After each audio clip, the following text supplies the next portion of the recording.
Hai Smart Learners, yuk belajar bahasa Inggris di sini, mudah dan simple. Sebenarnya, kunci untuk menjawab pertanyaan the purpose itu ada pada teksnya. Apapun teksnya, kita tinggal memahami saja. Apa nama teksnya, ciri-ciri teksnya bagaimana, dan apa tujuan dari teksnya jika kita membaca teks tersebut. Jadi simple sebenarnya, cuma itu saja. Sekarang kita akan coba untuk mempraktekkan mengerjakan soal berikut ini. Pertanyaannya, what is the purpose of the text? Apa tujuan dari teks tersebut di atas? Jawabannya pasti diawali dengan kata kerja to plus verb pertama. Di video sebelumnya saya sudah menjelaskan the purpose artinya tujuan.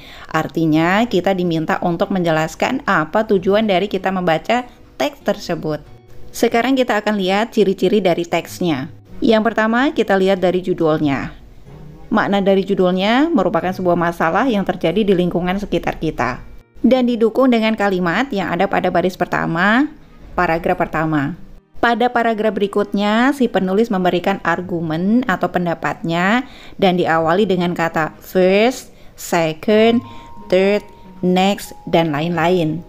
Nah, yang paling mudah sekali adalah yang ada pada paragraf terakhir, yaitu terdapat kata should, yang artinya seharusnya, yang menandakan bahwa ini merupakan recommendation atau saran. Nah, jika ciri-ciri teksnya itu semua, berarti nama teksnya adalah hortatory exposition text. Tujuan dari kita membaca hortatory exposition text pasti diawali dengan kata to pursue. Sekarang kita tinggal pilih saja jawaban yang diawali dengan kata to pursue. Oke, Smart Learners, jika kalian merasa channel ini bisa membantu kalian untuk belajar bahasa Inggris dengan mudah dan simple, boleh dong berikan like, kemudian subscribe, supaya kita bisa belajar bahasa Inggris terus di sini. What is the purpose of the text above? Ciri yang pertama kita lihat dari judulnya, A Woman and the Wolf. Makna dari judulnya mengarah ke cerita fiktif atau cerita hayalan. Apalagi didukung dengan keterangan waktu, a long time ago. Dan kata kerjanya juga menggunakan kata kerja bentuk kedua atau past tense atau lampau. Dan terdapat teks dialog atau pembicaraan. Ciri-ciri teks seperti ini namanya narrative text. Tujuan dari kita membaca narrative text supaya kita terhibur. Bahasa Inggrisnya to amuse atau to entertain.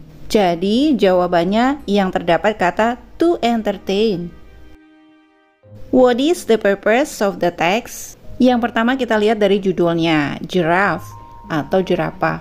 Jika dilihat dari judulnya, teksnya bisa mengarah ke descriptive text, report text, dan explanation text. Sekarang kita baca sekilas isi dari teksnya. Nah, berdasarkan isi dari teksnya menjelaskan jerapah secara umum, bukan secara detail.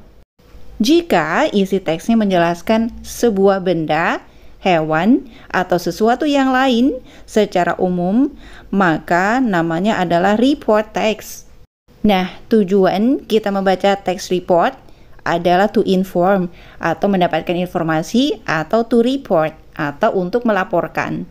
Jadi, jawabannya adalah yang terdapat kata to inform. What is the purpose of the text?